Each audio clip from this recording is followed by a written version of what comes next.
तुमच्या computer skills upgrade करायच्या आहे? दिशा कम्प्युटर इन्स्टिट्यूट घेऊन आले आहेत महा डिस्काउंट ऑफर। आता कोणताही कोर्स करा फक्त 1800 रुपयांमध्ये।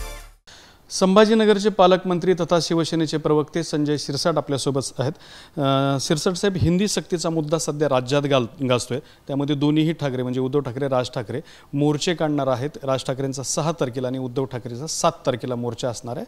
काय आपली भूमिका आहे? हिंदी सक्तीच्या विरोधात ते मोर्चा काढतात। मला वाटतं सरकारची भूमिका प्राधान्य मराठीला दिलेलं आहे। त्यानंतर ऐच्छिक भाषा या असत, परंतु जर सक्ती होत असेल तर कदाचित त्यांना ते रुचलं नसावं किंवा त्याचा विरोध करत असेल तर काही गैर नाही आहे। लोकशाहीमध्ये मोर्चे काढणे किंवा आपल्या मागण्या मांडणे हा वैयक्तिक अधिकार आहे आणि तो ते वापरत आहेत। मला वाटतं सरकारने सुद्धा ह्या विषयाला गांभीर्याने घेतलं पाहिजे। राजसाहेब जेव्हा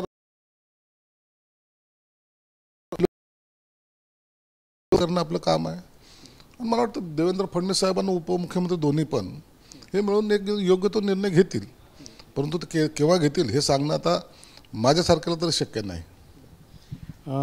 आता दुसरा मुद्दा त्याच्यामध्ये असा येतोय की राज ठाकरे त्यांच्या 6 तारखेच्या मोर्चाच्या अनुषंगाने असं म्हटले की मराठीसाठी भांडणं बाजूला ठेवू शकतो, या वाक्याचा अर्थ 6 तारखेला कळेल।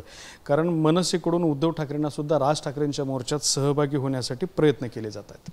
नाही, काय झालेलं आहे, एक जण एक स्टेटमेंट देतो, दुसरा स्टेटमेंट देतो। तुमच्या मनात जे आहे तेच लवकर घडेल, परंतु नेमकं काय घडेल बाबा? म्हणून आता त्याला काउंटर राजसाहेबांनी पण दिलं ना। मग 6 तारखेला माझा मोर्चा आहे, लोकांना अपेक्षित असं जर वाटत असेल तर या मग। म्हणून हे एकमेकाला मला वाटतं थोडीशी टोलवाटोली होते। आणखीन यांची प्राथमिक बोलणी सुद्धा झालेली नाही आणि नसता असे स्टेटमेंट येणार नाहीत। म्हणून आता 6 तारखेच्या मोर्चामध्ये नेमकं काय घडतंय याची उत्सुकता तर प्रत्येकाला आहे। त्या मोर्चात जर उद्धव ठाकरे सहभागी झाले तर त्यांच्या दोघांचा युतीचा मार्ग मोकळा झाला असं समजता येईल असं म्हणतायत काही जण। चांगल्या आनंदाची गोष्ट आहे ना। युती करूच नाही असं कोणी सांगितलंय? मुळामध्ये काही लोकांना असं काही संभ्रम निर्माण झालाय की राजसाहेबाची आणि उद्धव साहेबाची युती होऊच नाही म्हणून काही लोक देव पाण्यात ठेवून बसले। असं नाहीये। कोणी कोणाबरोबर युती करावी हे आता आपण कसं सांगणार? म्हणून त्यांनी युती करावी की नाही करावी हा त्यांचा प्रश्न आहे, वैयक्तिक प्रश्न आहे आणि जर त्यांचं होत असेल तर आम्हाला आनंद आहे। दुसरं, बबनराव लोणीकर जे भाजपचे नेते आहेत त्यांची थोडीशी बोलताना जीभ घसरलेली आहे। ते म्हणतायत की नरेंद्र मोदींनी तुझ्या बापाला 6000 रुपये पेरणीला दिले, तुझ्या अंगावरचे कपडे आणि पायातली बूट चप्पल सुद्धा सरकारमुळेच आहे। कुचरवट्यावर बसून अशा सोशल मीडियामध्ये बोलू नका, अशा स्वरूपाचं त्यांचं वक्तव्य आहे। हे बघा, सोशल मीडियामध्ये काही लोक जे आहेत ना, ज्यांना काही काम नाही ते काही कॉमेंट्स करत असतात आणि अत्यंत पातळी सोडून कॉमेंट्स करतात। त्याच्यामुळं कदाचित बबनरावांनी थोडीशी चीड त्यांना आली असावी आणि त्यांनी तो उत्तर दिलं असावं। परंतु एक निश्चित आहे, आज आमच्यासारख्याला किंवा मोदी साहेब असेल, कोणी असेल, राष्ट्रपती असेल, त्याला बसवणारा, त्या खुर्चीवर बसवणारा सुद्धा कॉमन मॅन आहे, याचं आपणही भान राखलं पाहिजे। आणि ह्या सोशल मीडियावाल्यांनी सुद्धा उगाच काहीतरी कोणाला भावना दुखवतील असे कॉमेंट्स करू नये ना। काय होतं, एक दिवस लोक वाचतात, दुसऱ्या दिवशी विसरतात। म्हणून बबनरावांनी त्या चिडीतून काही बोललं असावं असं मला वाटतं, परंतु एक लक्षात कधीही ठेवलं पाहिजे, कॉमन माणूस हा आपल्याला मोठं बनवत असतो। त्यांच्यामुळं ह्या सत्तेच्या खुर्च्या आपल्याला मिळतात आणि त्याच्या अंगावरचे कपडे आपल्यामुळं नाही तर कदाचित आपल्या अंगावरचे कपडे त्यांच्यामुळं सुद्धा मिळालेले असतील, ही भावना ठेवली, मला वाटतं त्याच्यामुळं एक चांगला मेसेज जाऊ शकतो। भास्कर जाधवांचा मुद्दा सध्या चर्चेत आहे। उद्धव ठाकरेंना आज ते भेटत आहेत। भेटीपूर्वी त्यांनी एक स्टेटस ठेवले, त्यात ते असं म्हणतात की दिवा तेवत असतानाच त्यात तेल टाकणं महत्त्वाचं असतं। भास्कररावांचं अत्यंत मार्मिक त्यांनी सांगितलेलं आहे, वात लागलेली त्याच्यात तेल होता तर दिवा पेटेल आणि तो अखंड तेवत राहील। परंतु आता तेल टाकायचं कोणी?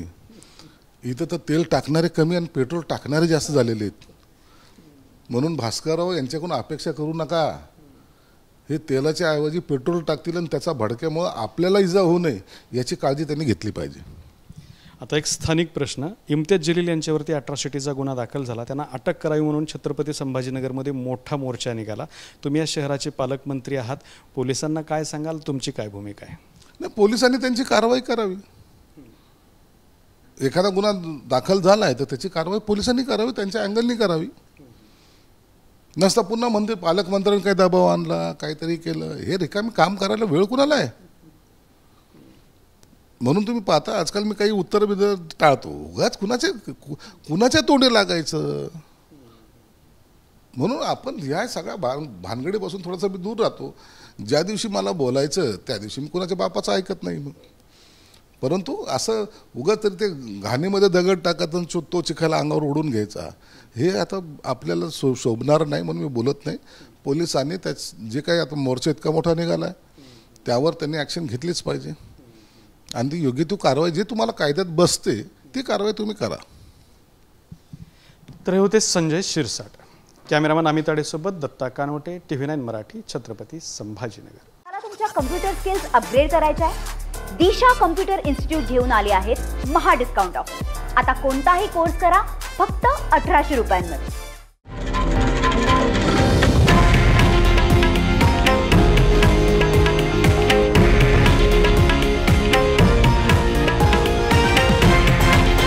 हे आहे देशातील नंबर 1 न्यूज नेटवर्क आणि आपण पाहत आहात TV9 मराठी, एकमेव.